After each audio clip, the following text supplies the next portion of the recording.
National media पर ये आ रहा है, इंडिया की मीडिया पर ये आ रहा है कि पाकिस्तान ने एयर स्पेस देने से इनकार कर दिया है इंडिया को। तरीके से मजाक नहीं बनाया जाता। जो कौमें हमारे साथ खड़ी हैं, हमारे दुख दर्द में खड़ी होती हैं, उनके साथ इस तरह का रवैया नहीं किया जाता। यही हरकतें हमारी, जिसकी वजह से तुर्की ने पहले भी हमारे लिए गेट आउट पाकिस्तान इसका ट्रेंड लगाया है।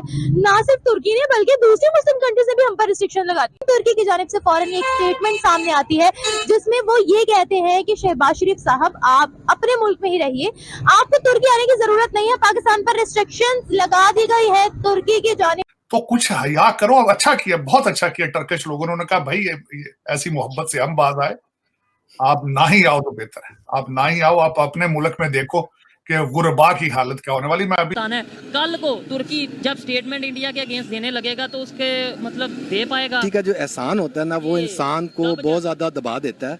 ठीक है, तो तुर्की इस मामले से जैसे ही निकलेगा वो देखेगा।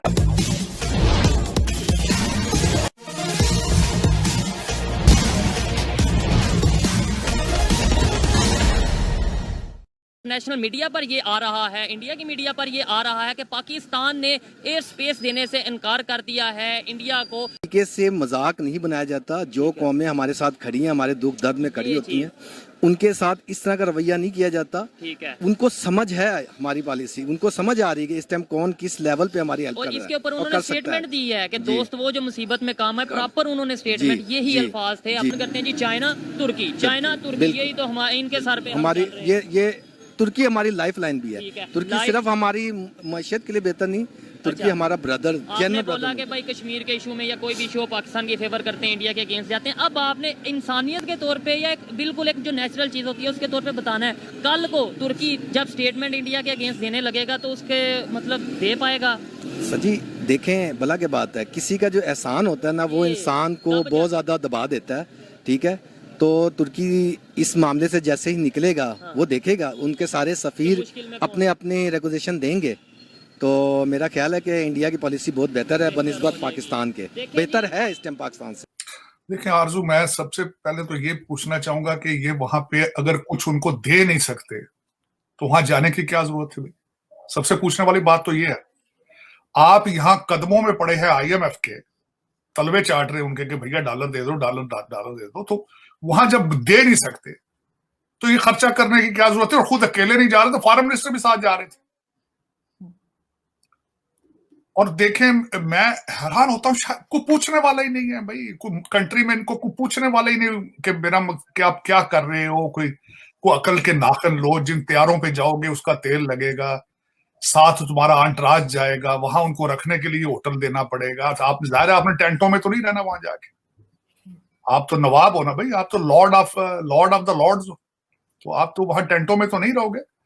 तो कुछ हया करो। अच्छा किया, बहुत अच्छा किया टर्किश लोगों ने। उन्होंने कहा भाई ये ऐसी मोहब्बत से हम बाज आए, आप ना ही आओ तो बेहतर है। आप ना ही आओ, आप अपने मुल्क में देखो कि गुरबा की हालत क्या होने वाली। मैं अभी आपका जल्जला आया था मुजफ्फराबाद में, आपको इंटरनेशनल कम्युनिटी ने पैसे दिए थे कि जल्जले के लिए इक्विपमेंट लेके आप उनको लगा लें।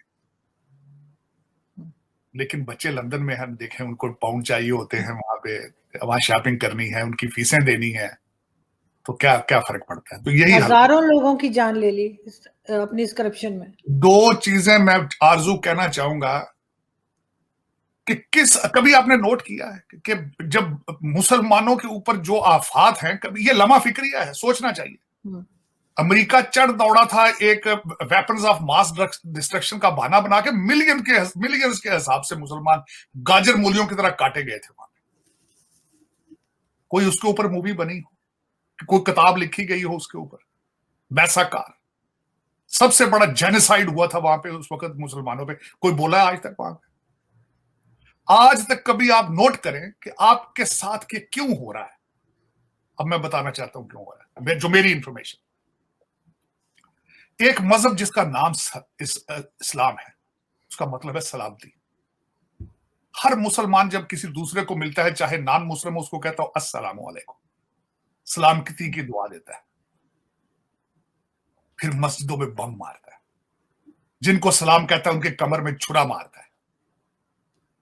और जिस मजहब का नाम इकरा से शुरू, जिसकी किताब शुरू थी इकरा पढ़ो, और दुनिया की जाहिल तरीन कौम है, जाहिल तरीन कौम, पहला मुल्क जिसने तुर्की की मदद की वो है इंडिया। अब आज पाकिस्तान के वजीर आजम शहबाज शरीफ ने तुर्की के दौरे के लिए जाना था, लेकिन तुर्की की जानिब से फौरन एक स्टेटमेंट सामने आती है जिसमें वो ये कहते हैं कि शहबाज शरीफ साहब आप अपने मुल्क में ही रहिए, आपको तुर्की आने की जरूरत नहीं है। पाकिस्तान पर रिस्ट्रिक्शंस लगा दी गई है तुर्की की जानिब से। उसी के बरक्स अगर हम इंडिया की बात करें तो इंडियन आर्मी तुर्की में मौजूद है, वहां पर रेस्क्यू कर रही है। You can do little bit better. Sir तुर्की ने हम लोगों को जो शहबाज शरीफ को जो है वो आने से मना कर दिया है, ये कहा है कि जब सब कुछ हो गया है उसके बाद आप लोग आ रहे हो, ठीक है। तो सर ऐसा उन्होंने जो रिस्पॉन्स है वो इंडिया के लिए क्यों नहीं दिया? भाई उनको तो उन्होंने दोस्त क्या इंडिया आप लोगों को यहाँ पे हमारी फौज ने हमारे दिनों में ये डाला हुआ है कि इंडिया जो है हमारी दुश्मन है। आप इंडिया की इकोनॉमी देखें, आप इंडियन पीपल देखें, जितने गूगल जितना बिग कंपनीज के सीईओ हैं सब इंडियंस हैं, ठीक है। हमारे मुल्क में कौन है सीईओ वहां पे? हमारे तो मुल्क के लोगों का पासवर्ड सबसे नीचे चौथे नंबर पर है दुनिया में, सबसे निचली सतह पे। तो आप इस पे ही हमें इतनी शर्मिंदगी होती है। हम इंडिया का क्या मुकाबला करेंगे? पूरी दुनिया में सबसे ज्यादा एक्सपोर्ट इंडियन कर रहे हैं। बहुत ज्यादा हेल्प कर रहा है। इंडिया ने प्रॉपर अपना एक ऑपरेशन लॉन्च किया, ऑपरेशन दोस्त के नाम से। वो आर्मी भी है उनमें। ठीक है, वो कई टन उधर हेल्प भेज रहे हैं, फूड भेज रहे हैं, मेडिसिन, एनर्जी। क्या वजह हो सकती है इस्लामिक कंट्री और वो हेल्प भेज रहे हैं? वो इंसानियत की खातिर भेज रहे हैं और उनके वो खुद भी मुआशी तौर पे वो मजबूत हैं, वो भेज सकते हैं। पाकिस्तान के ये सूरत हाल नहीं है कि ये खुद ये मदद मांगते हैं, ये दे नहीं सकते। अभी इतनी हेल्प कर रहा है, इंसानियत की हेल्प कर रहा है, मुसलमानों की। क्या अब मैसेज क्या, अगर आप इंडिया से बहुत से लोग आपको देख रहे हैं, क्या कहना चाहेंगे उसके ऊपर? बहुत अच्छा जेस्चर था उनका कि वो कोई मुस्लिम कंट्रीज को देखने की बजाय वो एक इंसानियत को देख रहे हैं कि उधर लाखों करोड़ लोग मुश्किल में इस वक्त। तो वो उनका बड़ा अच्छा जेस्चर है। सारे ममालिक को करनी चाहिए मदद। इवन हम तो यहाँ से चले गेस्टर जो भेज रहे हैं कि भाई ठीक है आप अच्छा कर रहे हो। तुर्की और सीरिया के जो लोग हैं उन्होंने वहाँ से प्रॉपर वीडियो रिकॉर्ड करके वहाँ पे जो उनके एम्बेसडर हैं उन्होंने बोला कि भाई दोस्त वो जो मुसीबत में काम है, इंडिया को मेंशन करते हुए। तो फिर देखें कीड़ियों की तरह मर रहे, चींटियों की तरह मर रहे, जिस तरह चींटियां मर रही। मैं कई दफा बैठता हूं तो मैं सोचता हूं, दुख होता है कि या मेरे मालिक ये क्या है हमारे साथ, ये क्या है। शायद कई दफा सोचता हूं शायद उन्होंने दुनिया में जुल्म ही बहुत ज्यादा किए, बहुत ज्यादा जुल्म किए। 1800 गोरा आया था, पूरे यूनाइटेड इंडिया को रूल कर गया। मैं इसी के बारे में तनाजर से बोल रहा था अगले दिन। 12,000 मंगोल आए थे जिनकी वजह से आरजू आज आप भी मुसलमान है, मैं भी मुसलमान। Mongol 12,000 Babur type, Chinese type वो लोग थे, उनकी वजह से मुसलमान। अब उन्होंने उनको, आपको या तो उन्होंने मार मार के मुसलमान किया है या आपको कोई लालच दे के किया है। क्या किया ये आपको चाहिए कि खुद ढूंढें। आप अगर हमसे जुड़ा रहना चाहते हैं तो कृपया मेरे चैनल को सब्सक्राइब करें तथा बेल आइकन भी दबा दें ताकि नई वीडियो की जानकारी तुरंत आप तक पहुंच जाए। धन्यवाद। जय हिंद।